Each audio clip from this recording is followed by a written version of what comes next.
My wife presented an open marriage proposal. After 10 years, saying it would help us grow as a couple, I said sure. Now I have a partner who actually appreciates me, and my wife suddenly wants the rules changed back. Hey Reddit, my wife wanted to explore and convinced me to open our marriage. So I said fine, let's try it. Biggest mistake of my life. She lit a match, burned everything down, and thought I'd just stand there. Before we get into the chaos, let me start from the beginning. I, 33, male. 10 years with the same woman. Married for 8. College sweethearts who thought being each other's first and only meant something. Turns out only I believed it. I optimize freight railway routes for a living. Move 200 train cars across 17 states without them burning money and switching yards. $93,000 a year. Predictability pays. Vanessa was a quiet dental hygienist when we met. Observed more than she spoke.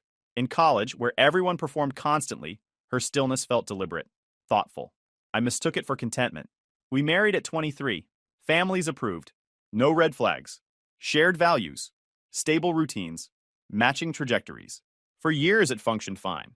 Friday movies, Saturday chores, Sunday prep, me building life around structure, her fitting neatly into it. Intimacy existed but felt scheduled. She never initiated. Never refused either. Participation isn't desire, but I ignored the implication. 18 months ago, she took a job at a corporate wellness company. Better pay, real advancement. I pushed her to take it. Thought I was supporting her. Really, I was clearing runway for someone else. First month, she complained about not fitting in. I coached her through it. Persist, show value, contribute. She did.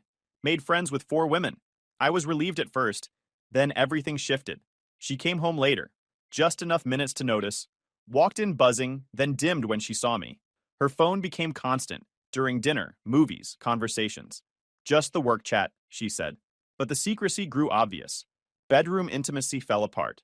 Declining frequency, declining interest, declining connection. I brought it up gently. She dismissed it as work stress. Promised things would settle. They didn't. Around month 5, she started talking about Troy. New supervisor? Seattle transfer? At first it was harmless anecdotes, then comparisons. Troy handled this by doing X. Troy thinks Y. She was showing me alternative models of competence, like she was studying him. One night she quoted his philosophy about authenticity, with a tone you save for profits. I asked if she had feelings for him. She accused me of insecurity, said I didn't want her to grow. It shut the conversation down, but didn't settle anything. A week later, mid-documentary, she paused the screen and asked if I regretted not experiencing more before settling down. I said no. She was enough. She looked disappointed, like she'd hoped for a different answer. 2 weeks after that, she proposed opening our marriage, framed it as revitalization, exploration, removing pressure so we could choose each other freely. I laughed. She didn't. Her expression said she'd rehearsed all of this. I asked if this was about Troy. She denied it too quickly. Said she didn't want to hit 50 with regrets. Said I was her foundation, her safety, and opening the marriage was the ethical alternative to divorce. If you want to see other people, I told her, we separate first. She backpedaled immediately. Said she was brainstorming. Said I was overreacting. But the seed was planted. She'd revealed exactly how she saw us. Bedroom intimacy died completely. Mechanical, when it happened at all. She'd finish, shower, and vanish into her phone. 4 weeks later, she brought it up again. This time with a speech about monogamy being limiting. About needing more from life. About how she loved me but wasn't fulfilled. The framing made me the obstacle. I asked about Troy. This time she admitted they'd discussed open relationships. That he'd encouraged honest communication. I saw the architecture instantly. His ideology, her voice. You want to sleep with your boss, I said. You're trying to get my permission so it won't feel like cheating. She insisted it wasn't like that. I didn't argue. Just told her I needed time. I slept in the guest room. She didn't follow. Next morning I called my brother. Family law. He told me to document everything. Dates, messages, behavior shifts. Not because divorce was certain, but because clarity matters when things get slippery. I spent 3 days running numbers. Cost of leaving versus staying. Cost of 10 years versus cost of 10 more. Turned it into a model because numbers don't hurt. Models don't mourn wasted time. Part of me hoped she'd wake up from whatever this was. Part of me feared being alone. Part of me didn't want to admit I'd built a life with someone who didn't want it. Finally, I told her we could try it. But not a year. 3 months. With rules. Calendar transparency. Bi-weekly check-ins. Protection mandatory. No overnights, no falling in love, and one hard line. If she brings someone to our house, the trial ends immediately. That space was ours, non-negotiable. We wrote it down. She signed it, looked relieved, energized. She started dating within 3 days. That first night she went out. I tried focusing on work, had route maps due for a new freight corridor. Instead, I kept staring at the clock. 11 p.m. was the agreed upon return time. Be home or communicate. Basic. 11 passed. Midnight. No text. No call. I moved to the guest room and started packing a go bag. Not everything, just enough to leave if I needed to. Clothes, documents, chargers. I didn't know if I'd use it, but having the option mattered. Her car finally pulled in around 1. She walked in glowing, hair messy, lipstick smeared. Didn't bother to hide it. Saw me in the doorway with the half-packed bag. What are you doing? Setting up in here. I'm not sharing a bed with someone who can't follow basic agreements. I just lost track of time. You broke the first rule on the first night. You're being dramatic. I closed my laptop. We had one agreement. Communication. You couldn't manage it for 3 hours. Her smile vanished. She apologized fast. Promised alarms, reminders, structure. I didn't respond. I slept in the guest room. She didn't try to stop me. Lying there hearing her shower, I realized I'd made a mistake. I'd told myself I was being progressive, mature. Instead, my wife had just come home from another man, and I was supposed to regulate my emotions like a machine because we wrote a contract. Next morning, she brought coffee. Apologized again. I accepted it, but stayed in the guest room. 3 weeks in, she broke the overnight rule. I woke to an empty house. She came home at 8, hair wet. I fell asleep, she said. Driving home tired would have been unsafe. I reminded her of the rule.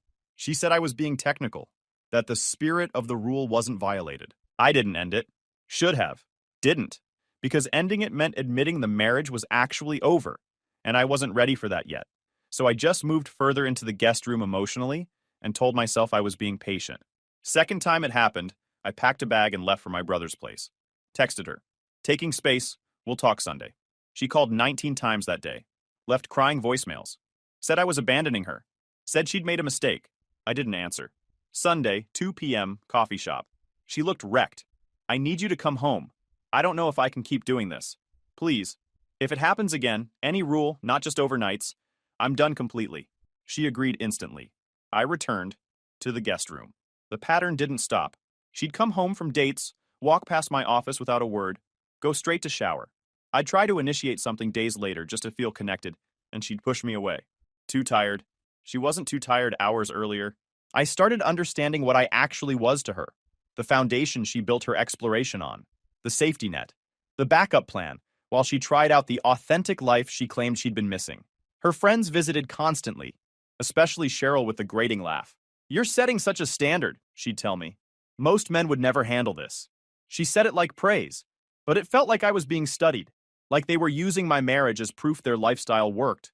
Month 2, Vanessa insisted I attend her company's summer event. I knew why. She wanted me to meet Troy, to normalize the situation, to show everyone she'd evolved beyond convention, and I was proof of her enlightenment. Hotel ballroom, open bar. She dragged me to her group. Cheryl, Monica, and 2 interchangeable friends. Cheryl grinned. So you're the progressive husband. Impressive. Vanessa explained our arrangement with the confidence of someone delivering a keynote. Monica just watched me quietly, actually listening. 20 minutes later, Troy appeared. Tall, fit, expensive suit. Commanded space like he owned it. There's my team, he said. Then to me, and you must be the understanding husband. His handshake was firm. Professional. Vanessa talks about you constantly, he added. Sounds like you two have something pretty unique worked out. It's working for us, I said. That's great. Really. Most people can't handle that level of openness. Takes a secure person. He said it like a compliment, but the subtext was clear. Secure could mean confident, could also mean compliant. His hand moved to her lower back mid-conversation. Casual gesture, easy familiarity. She leaned into it slightly, comfortable with the touch in a way she hadn't been with mine in months. I watched them for another minute, her laughing at something he said, him standing close enough that their shoulders touched. Then I set my drink down and walked out. In my car, I sat there thinking about what I'd just watched. My wife leaning into another man's touch while I stood there like furniture. Drove to a bar across town just to sit somewhere quiet. Stayed there 3 hours replaying the whole thing. Drove home eventually. Vanessa was waiting, anxious. We need to talk about you leaving. No, we're talking boundaries. If he touches you like that again in front of me, this whole thing ends. You're being jealous? That's the line. Back to the guest room. She cried in the living room for an hour. I didn't check. Week later, I came home early from work, found his car in our driveway, heard voices upstairs, walked into our bedroom, my bedroom, and found them together. She scrambled up, eyes wide, started explaining, apologizing, saying it wasn't what it looked like, even though it was exactly what it looked like. Troy stood there adjusting his shirt, assessing whether to placate me or escalate. I didn't yell, didn't throw anything. Just looked at her. You brought him here, into our house. The one rule that actually mattered. I know, but pack a bag. You have the weekend to figure out where you're staying. I want you out by Monday. Please, we're done. The trial's over. She started crying, reaching for me. I walked past her, went to the guest room, and locked the door. Troy left. She knocked on my door for 2 hours. I didn't answer. She spent the weekend at Cheryl's texting constantly. Promises, apologies, explanations. I didn't read them. Monday she came back, took her essentials, and left. Stayed at Cheryl's place for the next 2 weeks while I tried figuring out what came next.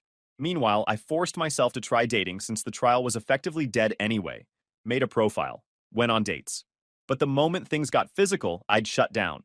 Permission on paper didn't override instinct. Month 3, I met Jiwon in a coffee shop. I knew why. She wanted me to meet Troy. To normalize the situation. To show everyone she'd evolved beyond convention, and I was proof of her enlightenment. Hotel ballroom, open bar. She dragged me to her group. Cheryl, Monica, and 2 interchangeable friends. Cheryl grinned. So you're the progressive husband. Impressive. Vanessa explained our arrangement with the confidence of someone delivering a keynote. Monica just watched me quietly, actually listening. 20 minutes later, Troy appeared. Tall, fit, expensive suit. Commanded space like he thought he owned it. There's my team, he said. Then, to me, and you must be the understanding husband. His handshake was too firm, intentional. Vanessa talks about you constantly, he added. Says you're the most flexible partner she could ask for. Flexible. The implication echoed. Pliable. Permissive. Convenient. She's happy, I said. That's what matters. He smiled like he'd won something. Exactly. Life's too short for outdated constraints.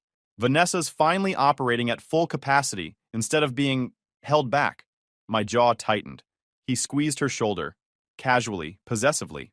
Growth requires a supportive environment, he said. Meaning, me. Vanessa tried redirecting, but he stayed angled toward me. Then he put his hand on her lower back mid-conversation. Rested it there. Casual. Proprietary. She didn't move. Leaned slightly toward him. He caught my eye and smirked. I set my drink down and walked out. In my car, I sat there thinking about what I'd just watched. My wife leaning into another man's touch while I stood there like furniture. Drove to a bar across town just to sit somewhere quiet.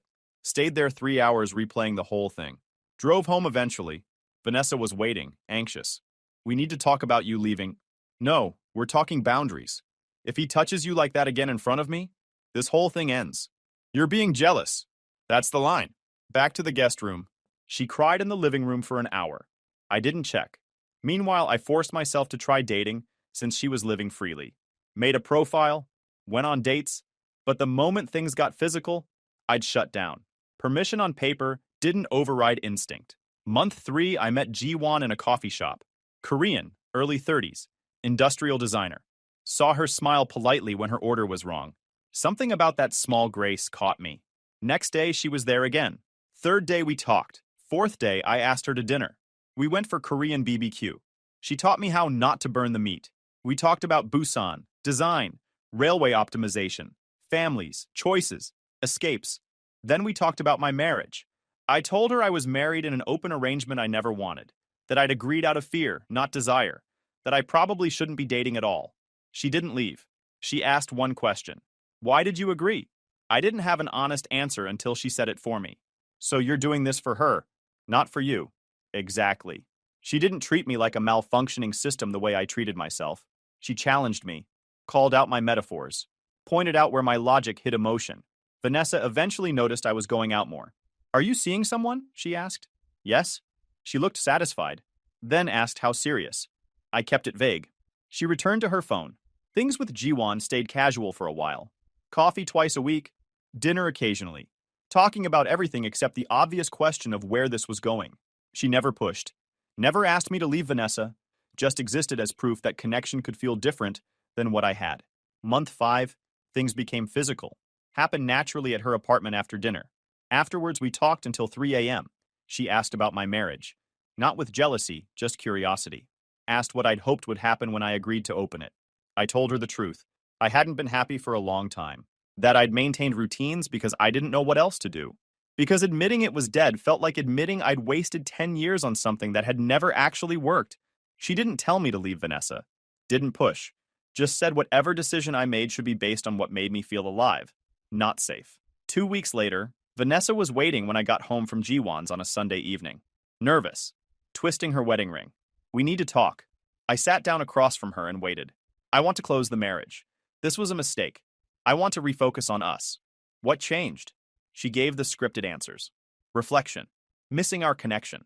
Realizing exploration wasn't worth it. So I asked about Troy. She said they'd ended things. Mutual. Not sustainable long-term. When exactly? Couple weeks ago. Why? Because I realized what we have is more important. I stood, walked to the kitchen. She followed. You don't believe me, she said. No. Why not? Because you're lying. Troy didn't end things mutually. He dumped you. Her face went white. She started crying. I'd only been guessing. Her reaction confirmed everything. She broke down and told me the whole story. 3 weeks earlier, Troy had begun distancing himself. Short replies, canceled plans, excuses about work. She'd scrambled to fix it, changed her schedule, bought new clothes, tried being more exciting, more available, more whatever she thought he wanted. None of it mattered. She'd cornered him after a meeting, demanding clarity. He'd been brutally honest. It had been fun, but he wasn't looking for anything serious.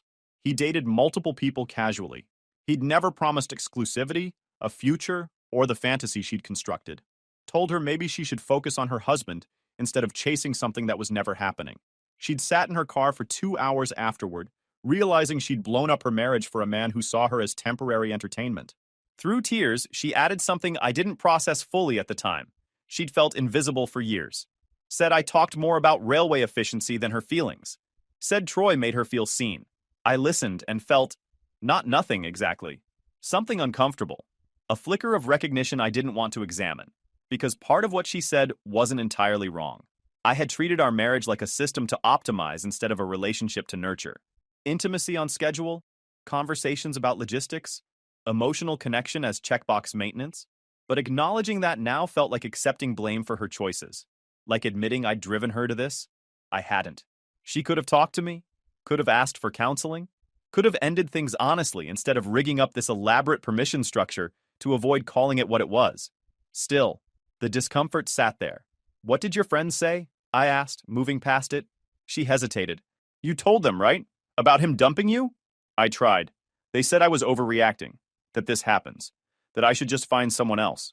Her support system wasn't support, just echo chambers keeping her committed to bad choices. So you cut them off? Not yet. Why not? No answer. You want to close the marriage because your affair partner dumped you. Not because you want us. Not because you love me. Because your preferred option disappeared. That's not fair. I'm still seeing Jiwon. Her tears evaporated. Anger took their place. You need to end that. If we're fixing this, we're not fixing anything. You opened the marriage to be with Troy. Now you want to close it because it blew up. That's not how this works. She started hyperventilating, curling inward, using her breakdown like leverage. I need time, I said. You had 5 months to figure yourself out. I'm not making decisions while you're in crisis mode. Please don't leave. I'll be back tomorrow. We'll talk then. I left.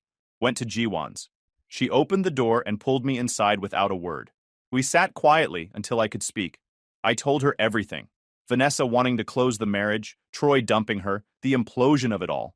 She listened, then asked, What do you want? I don't know. She let that sit a moment. Then, Are you staying because you love her? Or because you don't want to admit you built 10 years on the wrong foundation? Those are different. I thought about it. Really thought. Not in logistics. In truth, I didn't love Vanessa. Maybe I never had.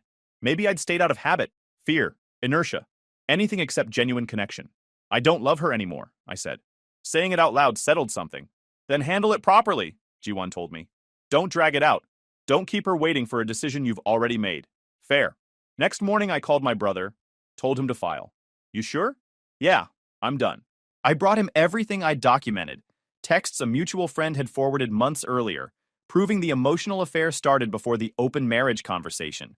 Messages showing she and Troy had planned how she'd approach me. My brother nodded. This shows deception. Courts consider conduct. This helps. File it. Vanessa called 19 times that day, left voicemails sobbing about counseling, working through things, fixing what we had. I didn't pick up. 4 days later, she was served at work. She called instantly, hysterical. How could you do this to me? After you spent 5 months with someone else? After planning it with him before even talking to me? I made mistakes. You made choices. Deliberate ones. You're with Jiwon. I met her after you'd already destroyed us. Don't pretend it's the same. Silence. Do you love her? She asked. What you think stopped mattering when you fell in love with Troy? I hung up. Blocked her number. Divorce took 5 months. Vanessa contested everything. Claimed I'd abandoned her emotionally, that I'd used the open marriage as an excuse to check out, that I'd started seeing Jiwon while we were working on things. My brother built a precise timeline, showed she'd proposed the open marriage specifically to pursue Troy, showed the emotional affair that existed before any agreement, showed I followed the rules while she violated them repeatedly, showed the texts where she and Troy strategized how she should present it to me. The judge skimmed everything, asked a few timeline questions, and looked thoroughly unsurprised. She'd clearly seen this exact pattern 100 times. Someone blows up a marriage for an affair, the affair fizzles, and suddenly the spouse becomes the villain of the story. Divorce granted. Clean 50-50 split. No support, no kids. Just 10 wasted years officially ending. The paperwork finalized in late spring. We sold the house over the next 2 months, split the proceeds, divided the furniture neither of us wanted, donated most of it. It was easier to start from zero than keep reminders. During those months, I spent most evenings with Jiwon, not rushing, just existing, cooking dinner together, her teaching me Korean dishes I'd inevitably mess up despite her patient instruction, watching movies, talking about design and logistics, her family in Busan, my stubborn inability to talk about emotions without turning them into systems diagrams. But she noticed everything, especially when I wasn't fully present. One night I'd been distant. Vanessa had sent another text begging for counseling, and finally Jiwon set her chopsticks down. I need to know if you're actually here, she said, or if I'm just convenient. I won't do the placeholder thing again. You're not. Then what am I? You're still reacting to your wife emotionally, even if you don't respond to her. You say you want this, but you haven't actually chosen it. She was right. I'd been in limbo, half tied to a marriage I no longer wanted, half leaning into something new without fully committing. I'm choosing you, I said. She heard the hesitation anyway. When you really know, she said softly. Tell me. Until then, I need space. We took a 2-week break. Brutal. I kept going to the coffee shop where we met and finding her table empty. I'd cooked dinner and realized I'd started seasoning things the way she taught me. I'd reach for my phone to text her something funny and stop myself. I realized how much better life felt with her in it, and how unfair I'd been by expecting her to sit quietly while I worked through emotional debris I hadn't created. When the divorce finalized, paper stamped, judge's signature making it permanent, I called her. It's done. Official. Are you sure? She asked. Because I need you to be sure. I'm sure. I want this. I want you. Not as an escape, as a choice. We started fresh, slower, with intention. 3 weeks later, while organizing documents, I found a credit card statement addressed to both me and Vanessa. Balance, $41,000. I'd never seen the card before. I called the company, learned she'd added me as an authorized user 2 years earlier, without my knowledge. Most charges were from the past year. Hotels, restaurants, flights to places she'd claimed were work conferences. And then it clicked. Months earlier, she'd insisted we go paperless to reduce clutter. I'd thanked her for being organized. She'd used that to hide everything. I called my brother. Because I wasn't a joint account holder, the legal angle was different, but unauthorized addition combined with affair spending was still actionable. He filed a motion to reopen the asset division. Her attorney claimed business expenses. My brother demanded receipts. She had none.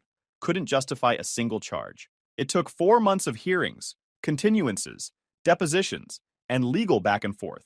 Her attorney kept stalling, requesting extensions, filing motions to dismiss. My brother kept pushing. Then we hit a problem.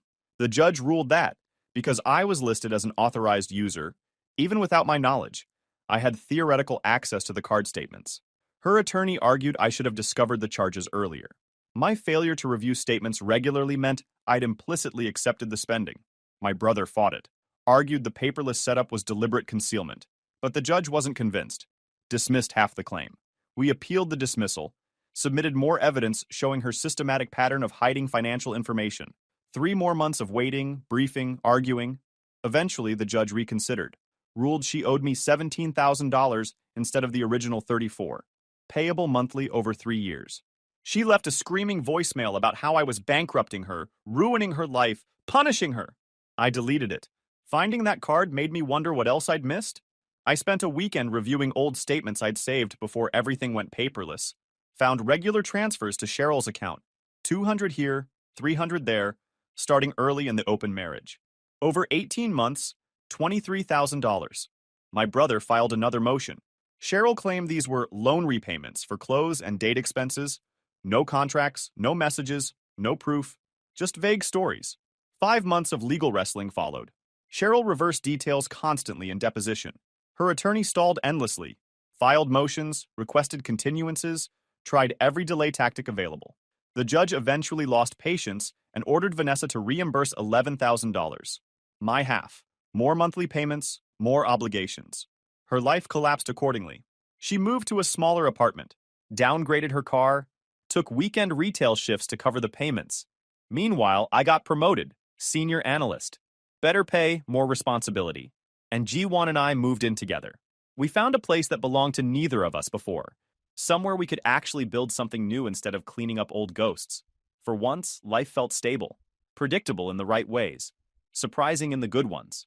Vanessa's chaos kept shrinking behind me, month by month, like a distant fire finally burning itself out. Early fall, 7 months after the divorce finalized, Monica called, Vanessa's former co-worker from the wellness company.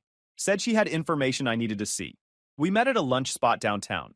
She arrived wearing sunglasses even though we were indoors, glancing around like she expected someone to follow her. Vanessa's lying about everything, she said immediately. Telling people you were controlling, that you isolated her, that you cheated first. I can't keep watching it. Someone needs to know the truth. She handed me a folder. Screenshots, message logs, photos of archived conversations. Vanessa and her friends strategizing affairs, coordinating cover-ups, discussing how to keep me unaware. Monica explained she maintained the department's communication archives, compliance, onboarding, continuity. When Vanessa used the company system to plan her personal life, everything auto-saved into folders Monica had to manage. I didn't go digging, she said. It was just there. I asked why HR hadn't acted. Monica sighed. The company only intervenes when something directly affects performance. Troy brought in huge revenue. People had complained before, women saying they felt uncomfortable, that he flirted inappropriately, but it was always vague. No one wanted to make it formal because everyone knew he'd fight back legally. So the company's solution was to transfer him every couple of years. Portland, Seattle, Phoenix. Same pattern. Then she told me Troy wasn't Vanessa's only affair. There were at least 3 men before we ever agreed to open anything. One was married. His wife found out and threatened to tell me. Vanessa paid her $8,000 from our joint account to keep quiet. Why tell me now? I asked. Because she cut me off, Monica said. I told her maybe she should fix her marriage instead of destroying it. She hasn't spoken to me since. And now she's telling people I tried to sabotage her. I'm done being quiet. I thanked her, took the folder straight to my brother, and he filed a motion to reopen the asset division again. It took 3 months of legal battles. Vanessa's attorney argued the divorce was final. My brother argued fraud during marriage changes the terms. Judge reviewed everything and allowed it. Another hearing scheduled 6 weeks out. More evidence submitted. More depositions. More lies dismantled one by one. The judge looked exhausted by the entire mess and finally ordered Vanessa to reimburse an additional $19,000 for affair-related expenses she'd funded with marital money. Her payments multiplied. She was drowning financially. I felt nothing except relief I'd escaped. Around that time, strange things began happening. G1 mentioned getting friend requests from blank accounts, generic names, no photos, no followers. More came each day. Then messages, long anonymous warnings claiming I'd abandoned Vanessa, that I had commitment issues, that I'd end up doing the same to G1. They referenced details only Vanessa would know. The writing style was unmistakable. Then it escalated. G1 started seeing Vanessa in physical spaces, Her coffee shop, grocery store, bookstore, always at a distance, always watching, never speaking, just existing nearby in a way that made everything feel wrong. Jiwon changed her routines. New coffee shop, new grocery store, varied schedules, unpredictable routes home. It was exhausting watching her rearrange her life because my ex-wife refused to accept reality. One evening, she sat me down. "I'm questioning if this relationship is sustainable," she said quietly. "Your ex is everywhere." I didn't move across the world to be harassed by someone I've never wronged. She was right. I'd hoped Vanessa would simply burn out. She hadn't. "1 week," I said. "If it's not resolved by then, I'll understand if you walk." "Okay, 1 week." Next morning, I went to Vanessa's apartment. She answered in sweatpants, hair unwashed. "Stop contacting Jiwon," I said. "The fake accounts, the stalking, it ends now." "I don't know what you're—" "Don't insult both of us. It ends today." Her face twisted. "You moved on like I never mattered. Like 10 years meant nothing. Stay away from us." She stared, then nodded. But it didn't stop. More accounts. More sightings. Jiwon saw her outside her workplace 3 days later, just standing across the street. My brother filed for a restraining order. He compiled everything. Screenshots, witness statements, logs of every appearance. Filing took 2 weeks. Hearing scheduled another 3 weeks out. Vanessa was served notice. She violated before the hearing even happened by showing up at Jiwon's workplace, this time claiming she was just delivering a letter. Security called police. She was arrested in the lobby. At the hearing 2 days later, the judge reviewed the arrest report, the evidence my brother had compiled, and the pattern of escalating behavior. Granted a 3-year restraining order. Mandatory distance. No direct or indirect contact. My brother filed a defamation suit next. The anonymous messages claiming I'd isolated her, controlled finances, cheated first. All provably false. Her attorney tried negotiating a settlement. We refused. Went to trial instead. Trial lasted 3 days, spread over 2 weeks.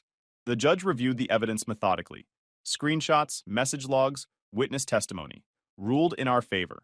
$32,000 in damages. Payable over 4 years. Harassment stopped after her arrest. The restraining order had finally conveyed what nothing else had. She no longer had access to my life. Jiwon relaxed.